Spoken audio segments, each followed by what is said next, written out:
my toes because my toes are long, right? So it's like, so the door would creep open, and I'd spread my toes out all the way, and like slowly enter my foot into the room. Do you know what I mean? So.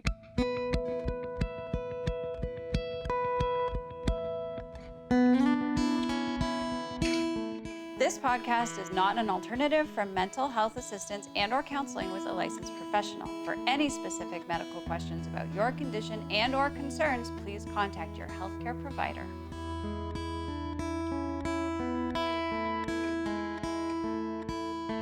All right, this is episode 5. Yeah. Right? If we're not including the origin. That's right. Yeah. So, episode 5. 5 we're or back. 6. We're you back. guys decide. Yeah. But we're back. Hello, Yeah. everybody. And this is Lipstick and Coffee. I'm Tamara. I'm Nina. And today, what we're going to be talking about is the kind of the last few episodes we were talking about our 4 foundational or like pillars, they're understandings that we have about ourselves, just general truths, and they are: You're okay. You're not alone. It's not your fault. Mm-hmm. And your pain has purpose. They're 4 truths, really. Yeah. Because we think always the opposite, right? We think, Yeah. I'm not okay. There's, right? Okay. Yes. So actually, it's so great that you said that. So they're truths. So this isn't about, number one, this is not a how-to show. Right. We're not telling you how to do anything. It's a that you show. Yeah, that you can. Yes. You can. That you can. You can. Right. Yeah. So it's a that Because the you how-to show. is different for everybody. There's no 2 same people. Like the way you go about it is that's it almost doesn't even matter. It's just to let you know that the possibility of. That's a truth. Possibility is a key word. So it's a that you show to show you that you can do whatever it is that you're called to do. And secondly, this is not positive psychology. We're not just saying, oh, you're okay. It's not your fault. Your pain has purpose. No. I know I mixed up the order, Okay. but you're not alone. Because when we try to tell ourselves positive things to override the negative things we're telling ourselves, there's a part of us that's not believing that. Yeah. Right? So what we're not trying to push away anything. What we're doing, so we're not. Yeah, because that would be like a suppressing. Apologize, sorry. Yeah. Right? It's not. Oh, don't think that.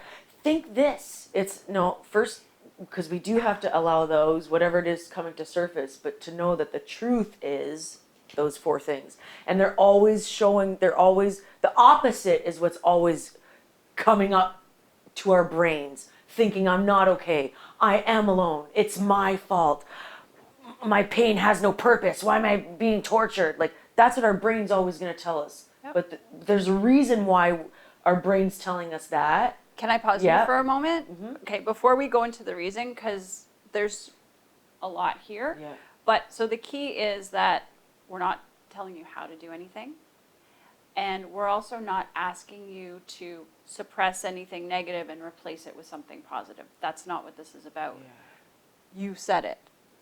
Showing you possibility and the truth. So we're not inviting positive instead of negative. We're inviting the truth. So when we say you're okay, your pain has purpose, you're not alone.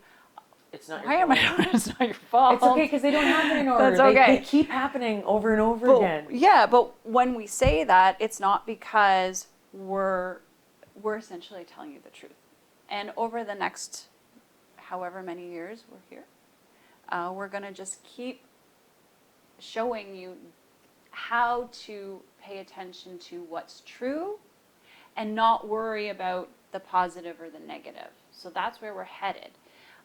There is a method to this madness.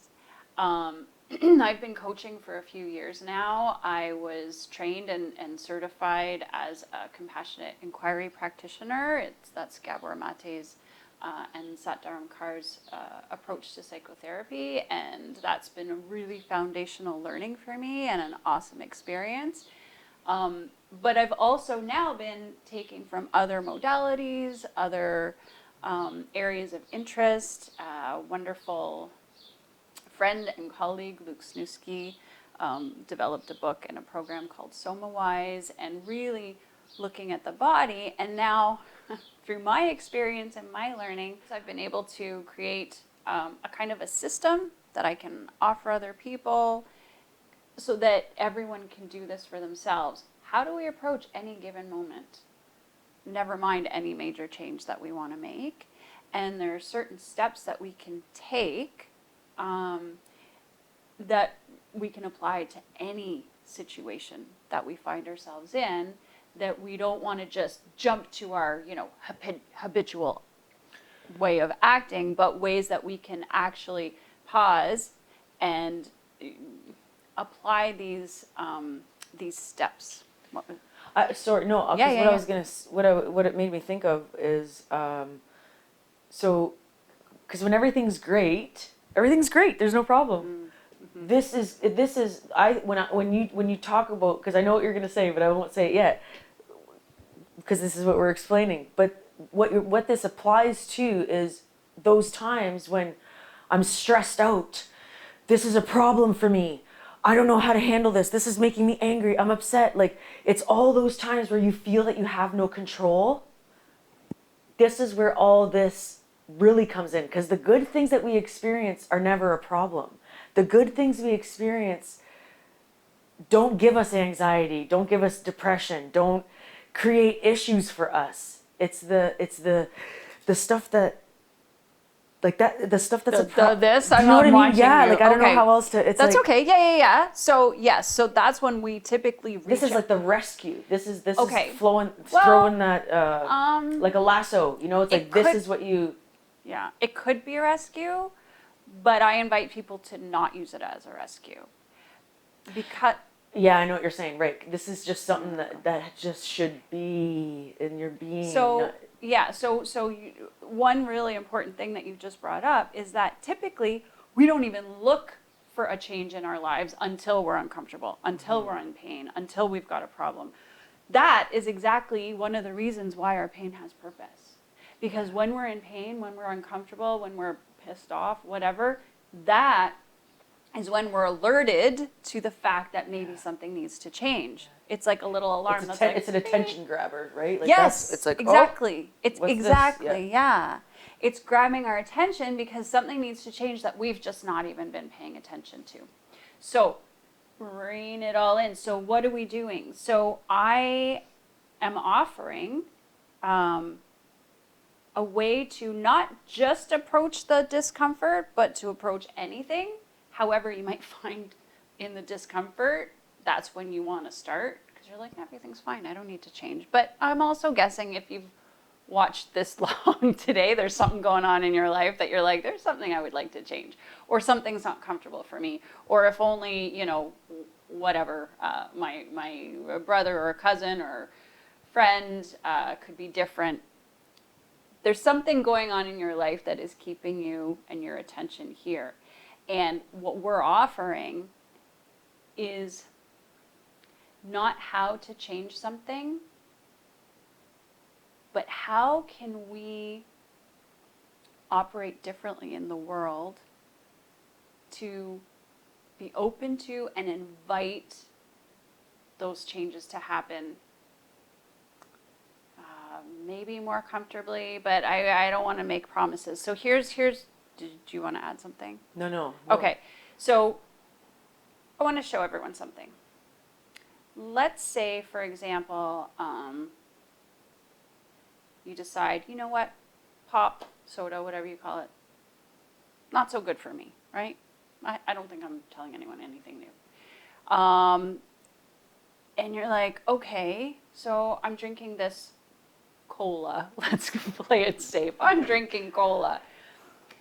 And that's not so good for me. So then the next day you're like, oh, you know what would be better? One of those clear sodas.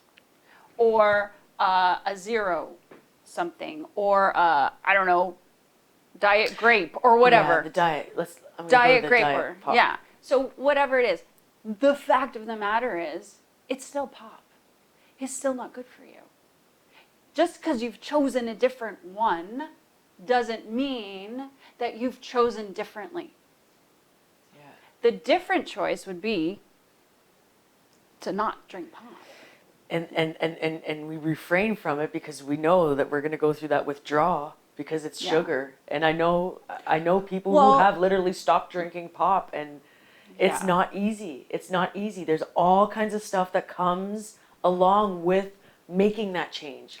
It's fear, right? We're afraid to do it. Before we go there, though, is that okay if Yeah, I of back course, it up a yeah. little bit? Please do. So, but because there's fear to make a change, but also we can convince ourselves that we are making a change. Right. I'm not drinking cola anymore.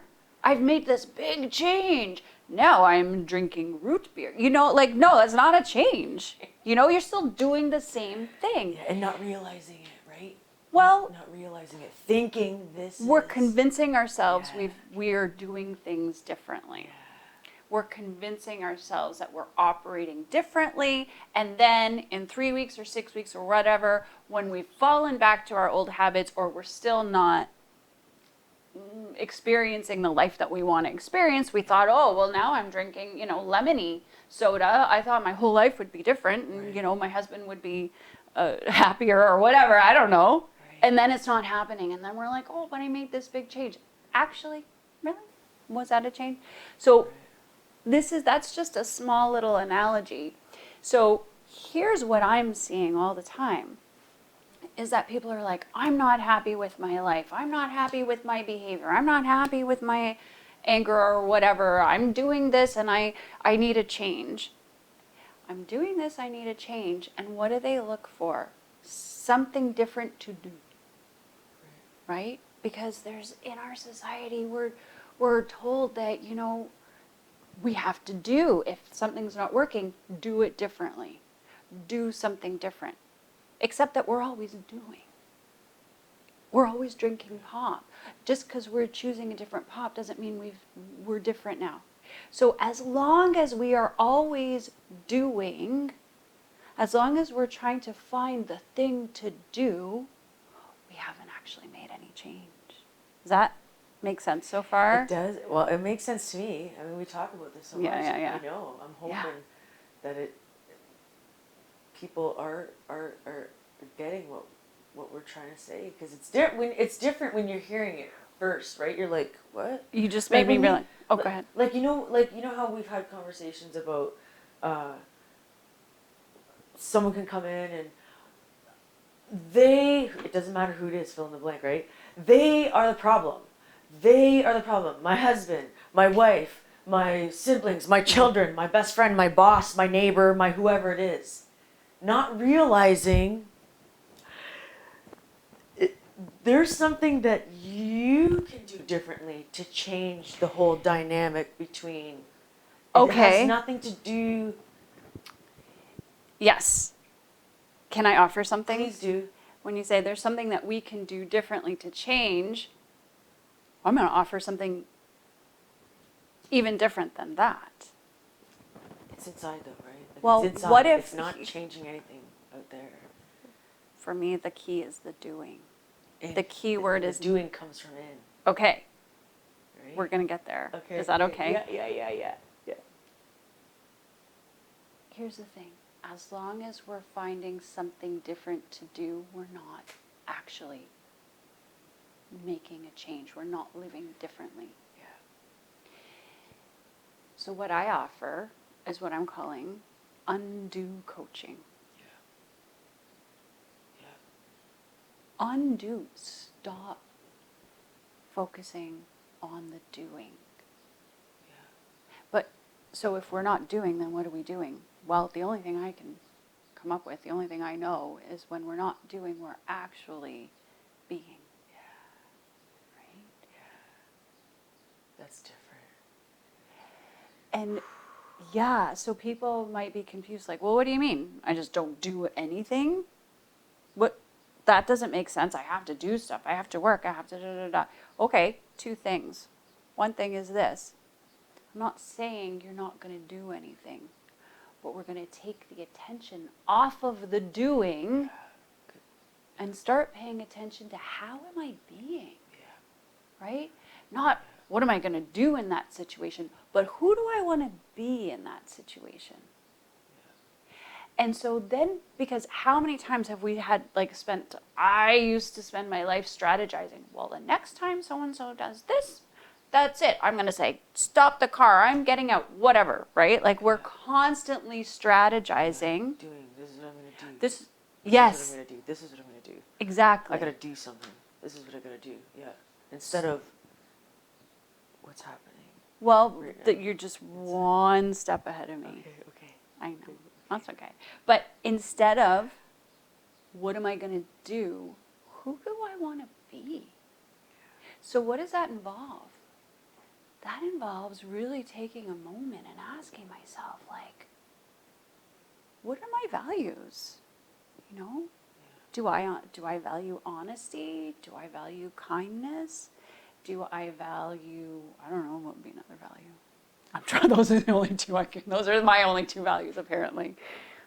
Well, I think authenticity. There we go, yeah. Right? Authenticity, it's yes. Like, you know how we talk about, is that resonating with you? Is that Yeah. jiving with you? It's like, it could be Yeah. want. It doesn't matter what the topics are. It's Yeah. what feels right in me. And being authentic. Yeah. So that's a Honoring value. yourself. Yeah. Instead of worrying about how it's going to make the other person feel, it's like, what about how it's going to, how does it make me feel?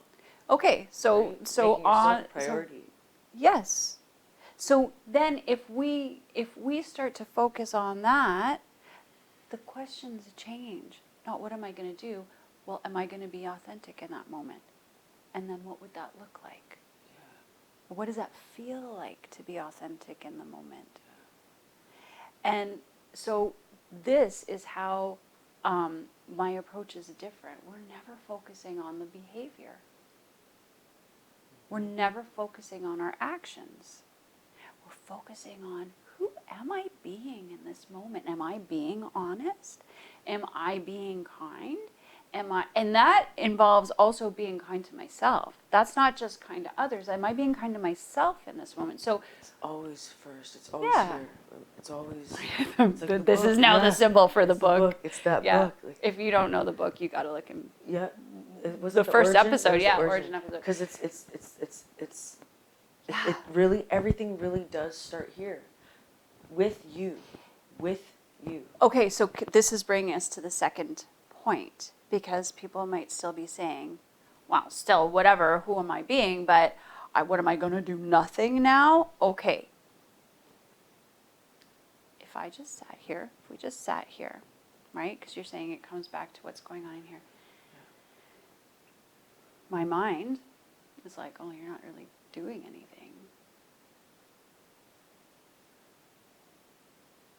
That doesn't mean that nothing's happening. Mm-hmm. Like, if we sat and paid attention, I see the look on your face. Like, what are you seeing that's actually happening? It's just, what came to my mind when you said that was how much is actually happening the second we become still. For example? It's just like you allow yourself the opportunity to tune in. Yes, and what do you notice when you actually sit still? And because what's happening in you? Well, you notice, period. What are you noticing? You notice your own breathing. I notice. I'm always trying to remember to refer to myself. I notice my own breathing. I notice my heartbeat. I notice just different sensations. I'm feeling warm. I can feel my leg on top of my other leg. Like, right. You know, like, and the more we do that, there's like so much happening. This relationship with yourself. Before we even go there, no. Because what you're saying is important, right? That if you're just sitting in a chair and you notice that your heart is beating and your lungs are breathing, I'm sorry, what's more important to be doing in that moment? Oh, but I need to vacuum the living room, and then the lawn needs to be mowed or whatever. Okay, I'm not saying don't do those things, but notice that there's so much happening already. The two most important things are happening when we just sit. What were you going to say? Because I was say all those things that our mind tells us we got to do, those are all distractions to keep us away from what's really going on inside. And that's why I say the good stuff, good times are great. We don't have a problem with good times. It's the stuff that makes us uncomfortable. Yeah. It's the stuff that makes us sad, that makes us feel scared, that makes us want to keep doing. Okay, So that's why when Okay. Oh, I interrupted. No. So that's a good point. So doing can actually be a kind of coping mechanism, because sometimes when we pay attention to what we're feeling, when we sit still, it doesn't feel so good. Yeah. And that's when you feel alone. Yeah. That's when you feel like something's wrong with me. Yeah. That's when your brain tells you Yeah. it's your fault. That's why we're trying to bring the truth Yes. to surface, right?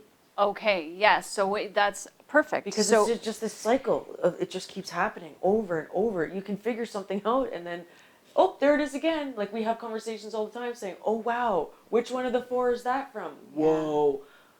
So even the more you become aware, the more you learn, the more you know.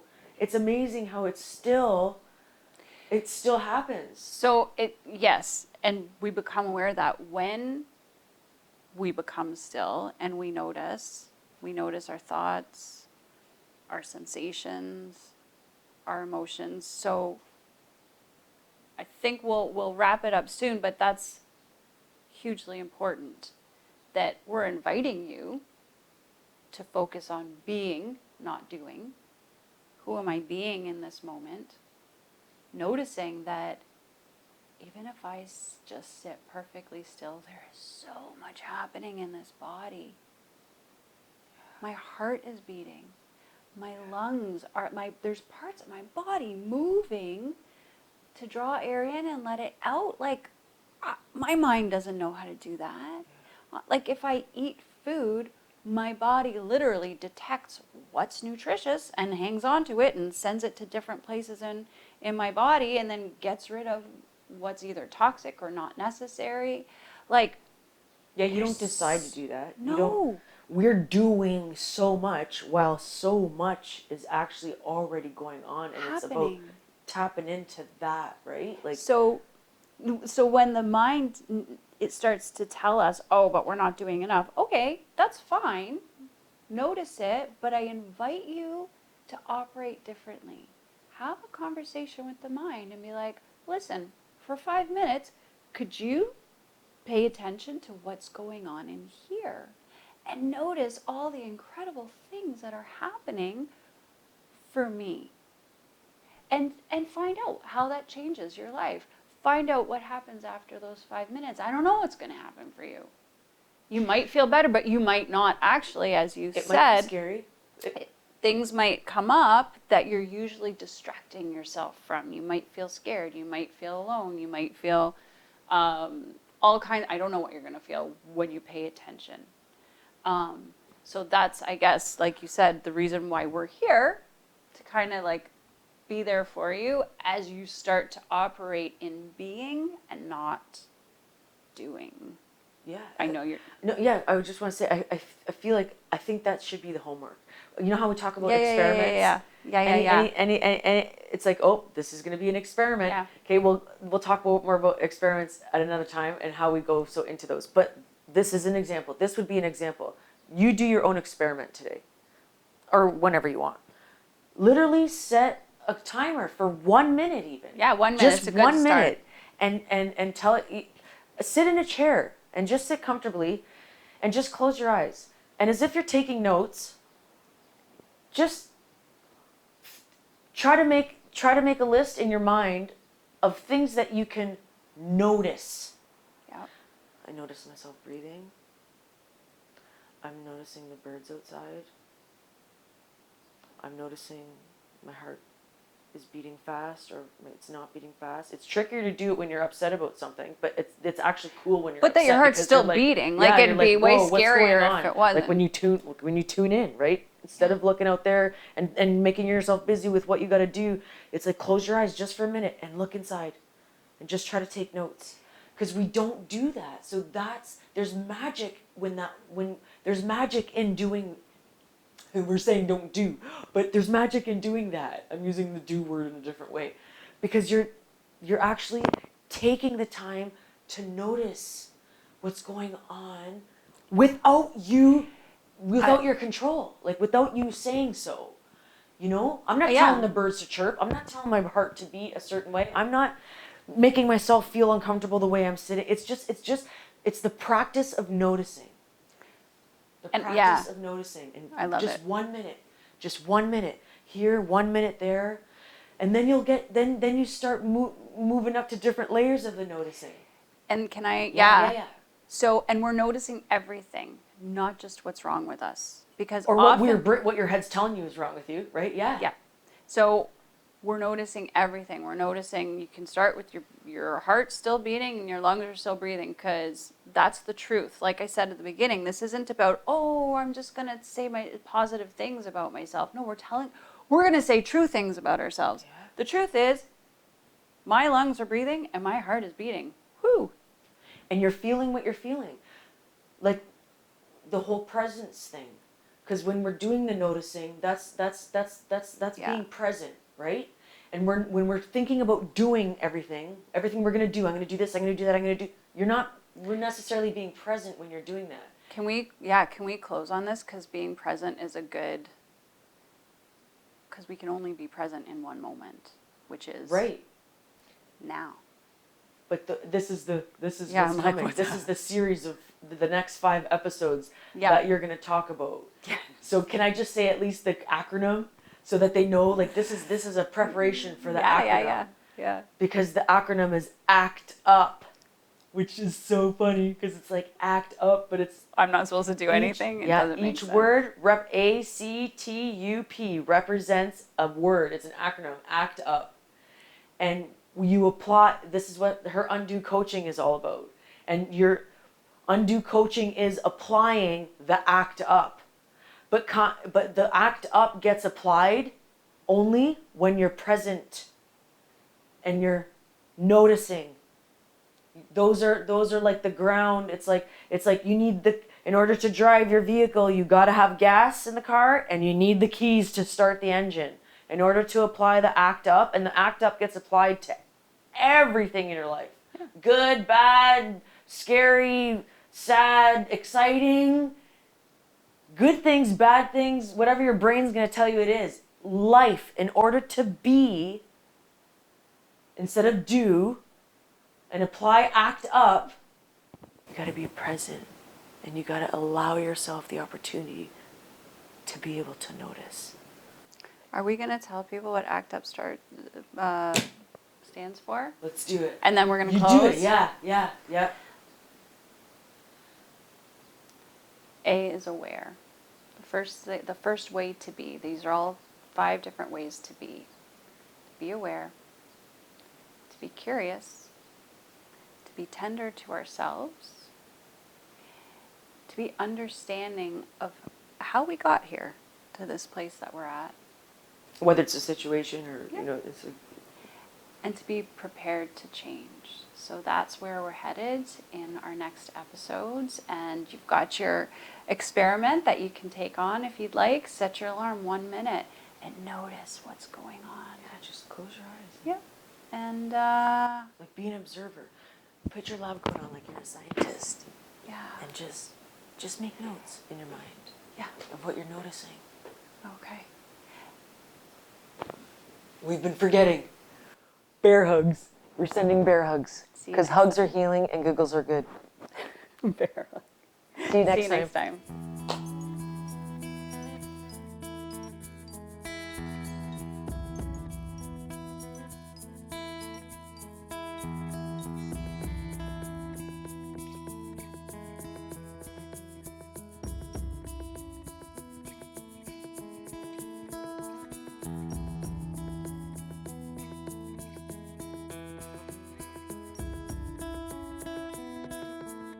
Lipstick and Coffee is not filmed in front of a live studio audience.